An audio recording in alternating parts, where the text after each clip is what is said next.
Today we're gonna make a coconut rum. That's a dry coconut rum with no additional sugar. So this is not gonna be a liqueur. Now, I went through a few experimental phases with this one where I was trying to find the best way to make coconut rum. I thought about using a fresh coconut, which I don't think really is gonna work in this one, or the chunks of coconut that are raw you can buy at the store. Problem with all of those is there's too much water inside of the coconut meat. That's the same stuff that you would use to make coconut milk. And I wanted this to be a drier coconut. So I landed on this, which is a shredded dry coconut. Now, in my experience, this is gonna be better than the kind you find in the grocery store that you would use to make like a German chocolate cake. You don't want anything that is wet, but you want something that is dried. So what we're gonna do is we're gonna make a full bottle of this. So 750 milliliters of your favorite rum. I'm using Flor de Caña, the white, because that's one of my favorite light white rums. But you could use any light rum you want. And if you wanna make a darker rum here, aged rum, you could use that as well. For this, you'll need 750 milliliters of rum and 200 grams of shredded coconut. I'm gonna split the coconut in half. 100 grams will be just straight from the bag. The other 100 grams will be toasted, and we'll get to toasting it in just a minute. Now, I did 4 different variations of infusion as well. The first batch I had infused for 7 days. The next thing I tried was a 24-hour infusion. The third thing I tried was a rapid infusion using a blender with the rum and the shredded coconut, and then using a coffee filter. And the last version was a blended version and then put in a whipped cream charger to pressurize it. And what I found through all of this, and I made a video for this on Patreon, taste testing them all separately, was that I actually preferred the one that had the 7-day infusion. And it's also the easiest. You just add the coconut to your rum, put a lid on it, let it sit for 7 days, and just shake it occasionally. So that's the version we're gonna make today. So let's get started by toasting half of our coconut. That's 100 grams. What I really don't want to do is let any of this burn, so I'm going to keep a close eye on it. As soon as it starts to turn brown, I'm going to make sure I keep moving it. And then as soon as it looks like it's just maybe a degree or two of being exactly what I want, which is a nice, light brown, I'm going to take it off the heat and get it out of this pan so it doesn't burn.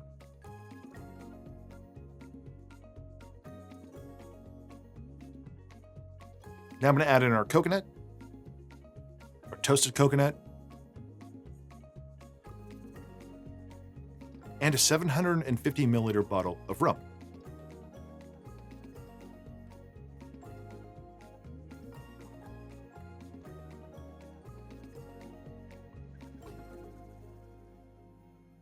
And now we wait. I'm going to wait 7 days, and I'm going to occasionally come out and just shake this or stir this, and then we'll strain it off after a week. See you then. All right, it's been 1 week, and we are now going to filter off our coconut rum. Now, I've pre-wet my filter here. It's a good idea if you're doing that, whether you're making coffee or filtering something. That way, if there's any paper flavor, you're getting rid of that. So I just rinse the coffee filter first. And then I'm also going to use a nut milk bag. I don't think it's a necessary step, but I have a feeling that the dried coconut is now going to be kind of full of rum. So I put it in a nut milk bag first, then I can kind of squeeze it as we're going along.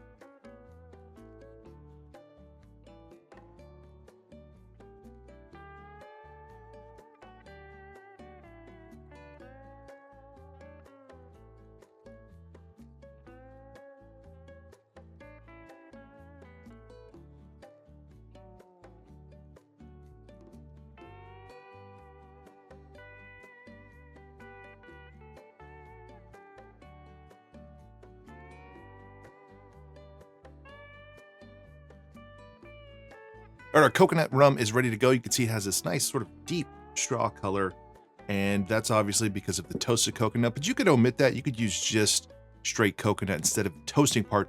Now, let's make a daiquiri with it, see how it holds up in a daiquiri. And I'm gonna show you how I'm making daiquiris nowadays because I'm doing things a little differently, and I'm using powdered sugar.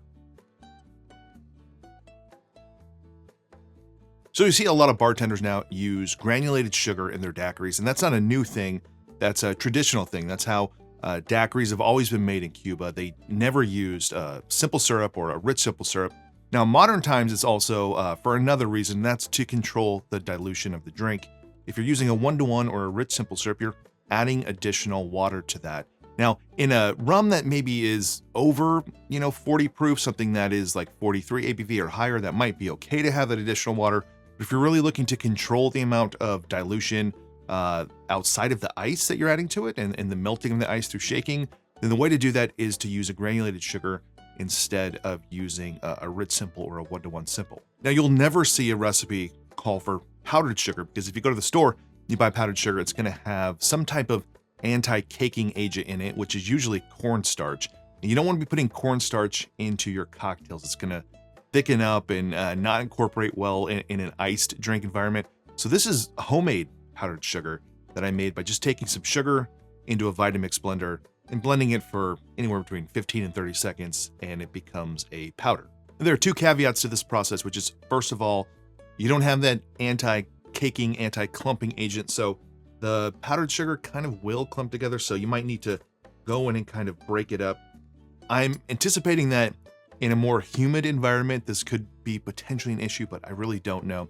Now, the other potential issue you might have is you're going to need to recalibrate your daiquiri recipe, because a teaspoon, tablespoon of powdered sugar and granulated sugar by volume, they're not going to be the same.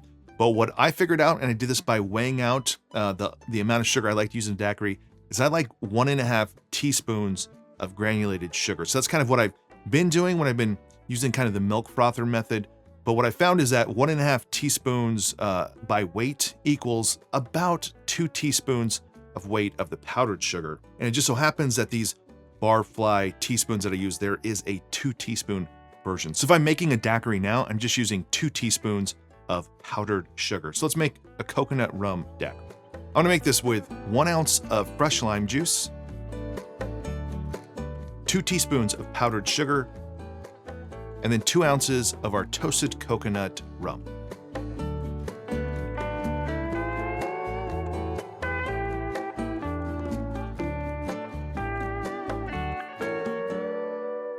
Now, also one of the reasons I like to do the powdered sugar is I just want consistency.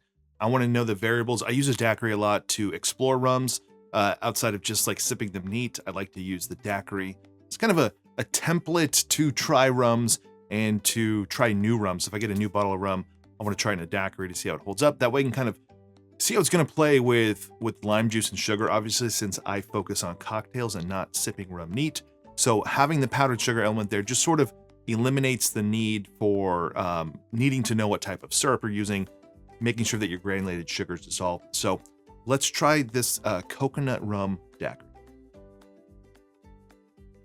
Now, I'd say there's almost more of an aroma of toasted coconut than there is a robust flavor. For how much coconut we used, it's still very subtle. It's still kind of just in the background. I don't think this is going to hold up super well in a more like robust cocktail. Like if you put this in some type of coconut rum zombie, I don't think you're going to catch it. And that's what I was looking for. I wanted to be able to control the coconut flavor and know where that flavor is coming from, that it's not, some type of extract or artificial flavoring that you might find in a bottle of coconut rum off the shelves. Now, I'm also not saying anything's wrong with any of the coconut rums that are out there. This was just really to explore making your own, kind of seeing the process, choosing a rum that's just kind of like a lighter, cleaner rum, and then adding in that coconut or toasted coconut flavor. So there you go, a toasted coconut rum. And you can always, make this recipe a lot smaller. You can have it, you can try it with just 100 milliliters like I was first trying with it when I was testing this out to see if it's really something that you want to take on. So that's it for this episode. I'm Derek, this is Make and Drink. If you want to support this channel, just like this video below, subscribe to this channel if you haven't already, go check out the Patreon page if you want to support this channel more, and otherwise, see you on the next one.